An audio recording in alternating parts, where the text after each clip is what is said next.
কাউকে নিয়োগ করা যায় কিনা। এবার হেড কোচ হাতুরুকে বহিষ্কার করে দেশীয় কোচ মোহাম্মদ সালাউদ্দিনকে জাতীয় দলের হেড কোচ করার সিদ্ধান্ত নিল নতুন ক্রীড়ামন্ত্রী আসিফ মাহমুদ। দর্শক, অভ্যন্তরীণ সরকারের অধীনে সবকিছুই নতুন করে পরিবর্তন হচ্ছে। আর এবার দেশের কোটি ক্রিকেট প্রেমীদের দাবি জাতীয় দলের হেড কোচ চন্ডিকা হাতুরু সিংহেকে বহিষ্কার করতে হবে, কেননা বাংলাদেশের ক্রিকেটকে রীতিমতো ধ্বংস করে যাচ্ছে চন্ডিকা হাতুরু সিংহে। অভিজ্ঞ এবং সিনিয়র খেলোয়াড়দেরকে দল থেকে বাদ দেওয়া, এছাড়া প্রত্যেকটা ম্যাচে নানা এক্সপেরিমেন্ট করে দলকে রীতিমতো ধ্বংস করে দিয়েছে চন্ডিকা হাতুরু সিংহে। 2023 সালের এশিয়া কাপ, ওয়ানডে বিশ্বকাপ এবং 2024 সালের টি-20 বিশ্বকাপে হাতুরু সিংহের কারণে ভরাডুবি পারফর্ম করেছে বাংলাদেশ দল। আর এবার নতুন ক্রীড়ামন্ত্রী হয়ে হেড কোচ হাতুরুকে বহিষ্কার করল আসিফ মাহমুদ।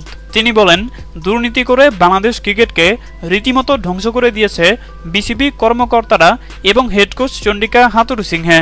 আর তাই তো হাতুরুকে বহিষ্কার করে দেশীয় কোচ মোহাম্মদ সালাউদ্দিনকে জাতীয় দলের হেড কোচ করার সিদ্ধান্ত নিয়েছে।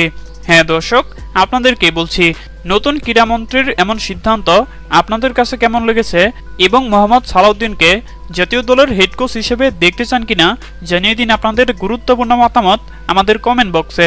ধন্যবাদ।